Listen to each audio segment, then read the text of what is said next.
Have you ever wondered why, just when things finally start falling into place, God seems to ask you to stay quiet? It's interesting, right? At the exact moment when you want to shout your victories from the rooftops, He calls you to be silent. It feels odd, even backwards. After all, when we win, our natural reaction is to celebrate out loud. But what if the real sign of God's blessing is found in the silence? What if heaven is shouting while you're just whispering your story? There's a deep spiritual power in staying silent. What the world sees as passiveness, God often uses as a divine strategy. Staying quiet in the midst of blessing allows His promises to echo louder than any external approval. It's a posture that reflects maturity, faith, and a deep trust in God. And here's the thing, once you understand this, the silence doesn't feel like a burden. It becomes a shield. It doesn't weaken you. It strengthens your spirit. In this video, we're going to uncover something most people overlook: how silence can actually be the most powerful tool God uses to lift you up, without you needing to explain anything to anyone. If you've ever felt misunderstood for keeping things to yourself, or if you found yourself anxious trying to prove something to others, then this message is for you.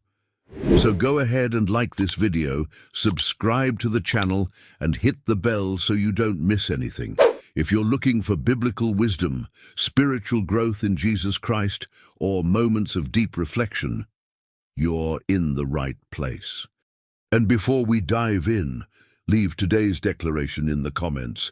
God speaks even when I stay silent, a powerful way to show you trust in His perfect timing and the blessings that come from above. There are moments when everything inside of us longs for recognition, applause, or just a simple well done from others.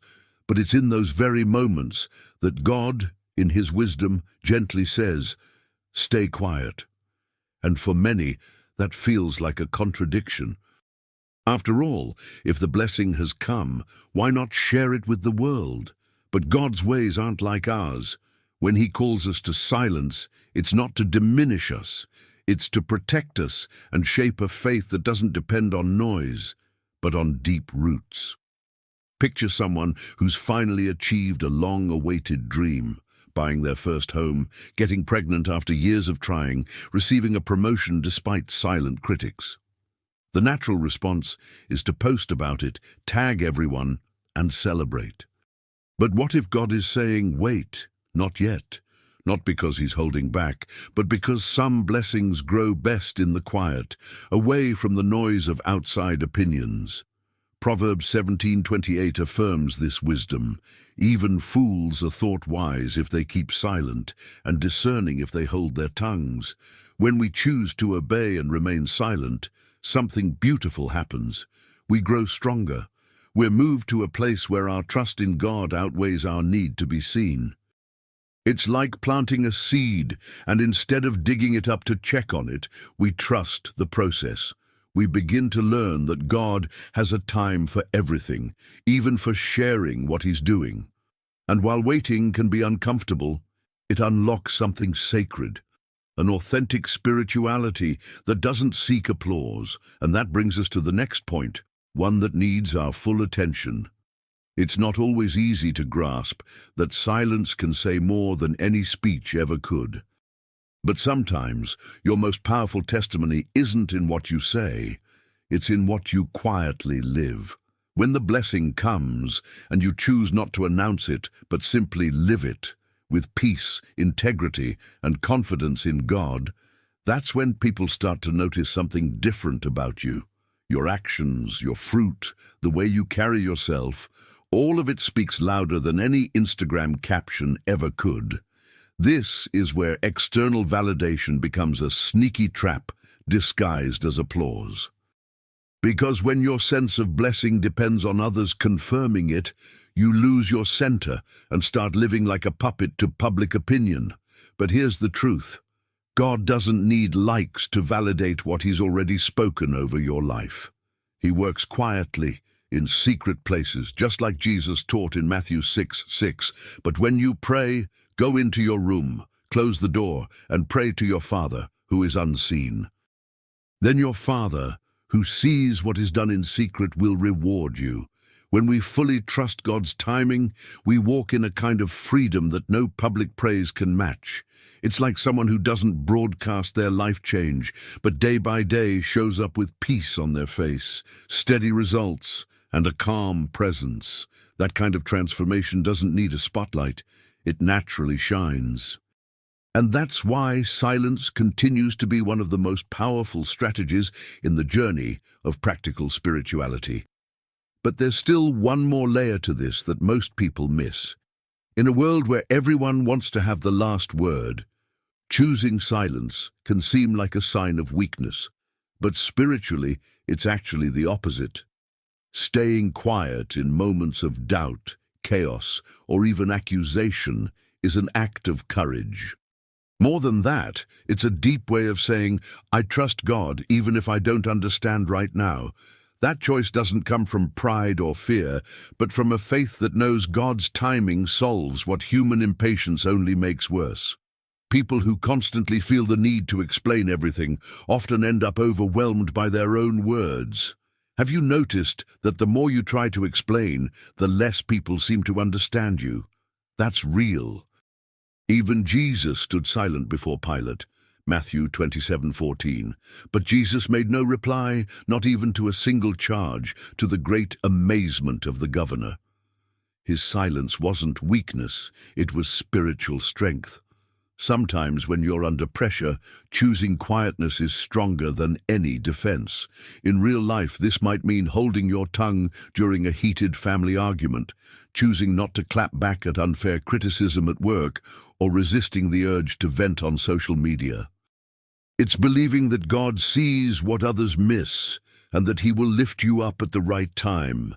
This kind of decision takes spiritual maturity, and it's not something you learn from a book. It's shaped in your quiet moments with God. But silence has another surprising role to play, and that's what we'll dive into next. Some people only feel like they've truly won when someone else says so, when the likes, comments, and praise roll in. But here's a different kind of invitation. What if the real power of your breakthrough is found in not announcing it? Instead of telling everyone, what if you chose to celebrate in silence, with God and no audience? That changes everything, because now your confidence in God becomes personal, alive, and deeply rooted. The danger in sharing everything is that not everyone celebrates you with a pure heart. What looks like support can sometimes become a target. And God, who sees behind the scenes, knows when the best gift is actually to keep you hidden. Psalm 91:1 reminds us, "Whoever dwells in the shelter of the Most High will rest in the shadow of the Almighty." That hiding place isn't a prison, it's protection. It's where your spiritual life grows strong without the pressure to prove anything. And in that process, something beautiful happens. Your relationship with Jesus becomes deeper than ever. Practicing this kind of restraint can be simple, but it takes intentionality. How about keeping a prayer journal just for you and God, where you write down blessings and victories no one else sees? Or maybe you try a social media fast every time something post-worthy happens. These little habits carry a lot of spiritual weight, and here's the mystery. The more you stay quiet, the more heaven speaks on your behalf. What if that silence is actually the clearest channel for hearing what really matters? The next part might just open your eyes. There's something divinely powerful about accepting that not everything has to happen on our schedule. When someone truly understands the value of God's timing, anxiety fades and the soul finds rest. It's in that place of surrender where silence becomes a teacher. Instead of always questioning, we start observing, reflecting, listening. And it's often in that stillness that the most powerful answers come, not from outside, but from within, where God whispers. Ecclesiastes 3:7 says, "There's a time to tear and a time to mend, a time to be silent and a time to speak." But how do you know the difference? The answer comes through the habit of slowing down to listen. The world shouts, anxiety pushes, comparison suffocates. And that's exactly why stopping, even when you don't understand, is a spiritual act of resistance. Daily reflection, whether through quiet devotionals, slowly reading Proverbs, or simply walking in silence through nature, helps align your heart with God's rhythm. This kind of surrender isn't taught through steps and formulas. It's lived like a dance with the Holy Spirit, one step of waiting, one beat of trust, one movement into deeper faith. What if you started by giving God just 10 minutes a day in complete silence? No requests, no planning, just listening. It might seem small, but it's actually revolutionary, because in that quiet space, the Father reveals the next step. And what if that stillness is exactly what you needed to move forward? So tell me, are you still trying to prove to the world that God has blessed you? Or are you ready to let the blessings speak for themselves? How many times have you lost your peace chasing after outside validation, when all along heaven was already applauding you in silence? Maybe it's time to change your approach and fully trust God's timing, which never fails and always surprises. What if your silence is actually the strongest proof of your faith? What if, instead of posting, you prayed? Instead of explaining, you waited? Instead of shouting, you took time to reflect? Here's the challenge. Take a moment each day to just be still and truly listen. What kind of answers do you think heaven might give if you finally stop talking and start listening? Now, I want to hear from you. Was there a time when you realized that staying silent was the best decision? What did God speak to your heart during that season? Share your experience in the comments. It might be the exact confirmation someone else needs right now. And of course, if this message spoke to you, go ahead and subscribe, hit the notification bell, and dive into more content with us. Content that will strengthen your faith, deepen your connection with Jesus Christ, and guide your journey of spiritual growth. Around here, we may speak less, but we live more. Are you coming with us?